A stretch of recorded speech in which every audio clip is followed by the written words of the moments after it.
Hello, I'm Brian Roten, Senior Reporter at Hotel News Now. I'm sitting here with Neil Shah, President and Chief Operating Officer for Hersha Hospitality Trust. Neil, thank you very much for being with us today. It's my pleasure. My pleasure. Now, you've got quite a bit going on with Hersh. I was hoping you can tell us a bit about your company's goal of the $200 million in adjusted EBITDA. Can you tell us where that stands and what progress is still to be made there? Yeah, we set out a goal of $200 million of EBITDA by 2020. So we set out that goal early part of last year, and we believe we're right on track. The biggest kind of contributors to this growth across the next couple of years in our company, driven by three things in total, three big drivers. One, our closed hotels.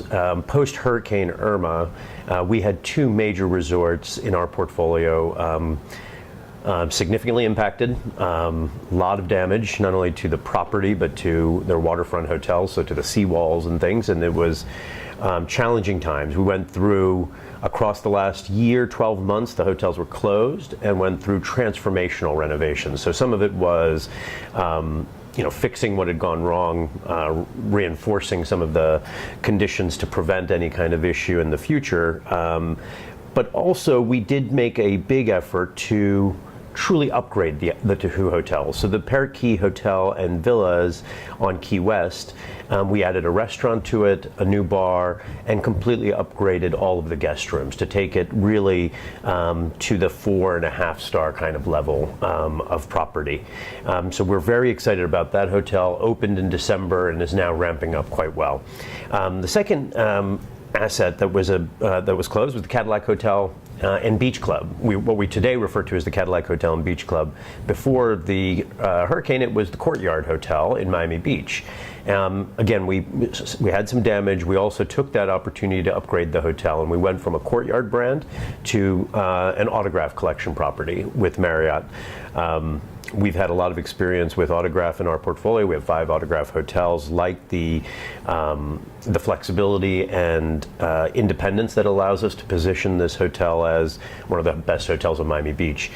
So those two hotels, big significant contributors to our EBITDA, have been offline for the last year and a half. They've come back online and are ramping up very nicely.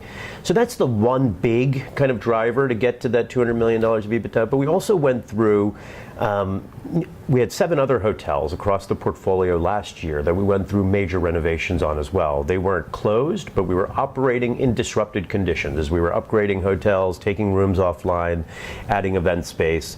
So those 7 hotels amounted to over $85 million of renovation activity through the year.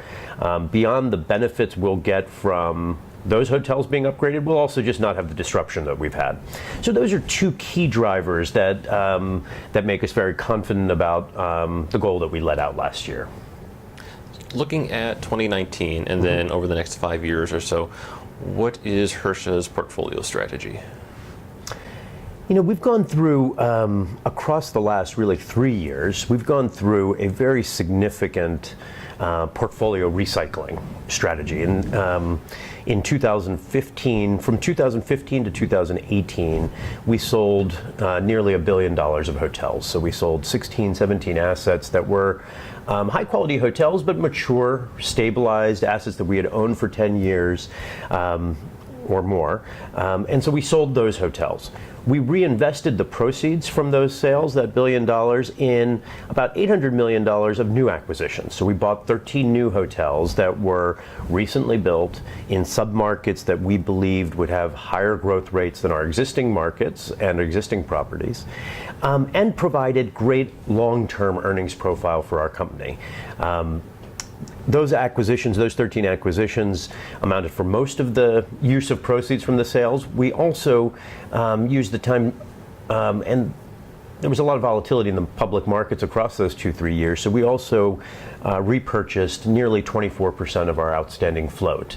So we went through a pretty significant portfolio recycling 2015 to 2018, and today we feel like the portfolio's has now been renovated. We went through all of those renovations. We've sold the older hotels. And so as we look forward, at least for the next several years, we think of it as much more about operating performance on these existing assets rather than very significant or transformational shifts in our portfolio strategy today.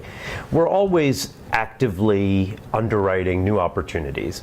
We have a very narrow geographic set. We work in a handful of cities: New York, Boston, Washington, Philadelphia, Miami, and California and Seattle. But in those markets, we try to have clusters of hotels. So we'll have 5 to 10 assets in each of those markets.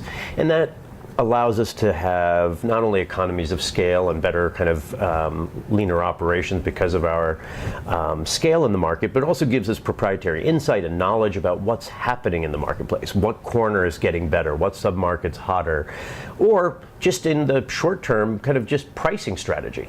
And so we've, across the last we've kind of transformed this portfolio since we went public in 1999. We moved first into urban markets, and then we went from primarily a select service portfolio to more independence, luxury, and lifestyle hotels as well.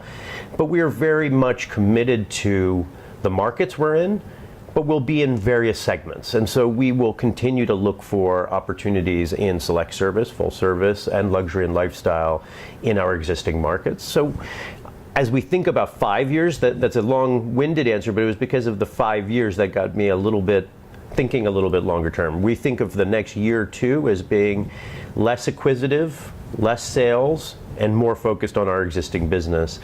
As we get closer to our goal of $200 million of EBITDA, at that point, we may start looking more aggressively at acquisitions in our existing markets.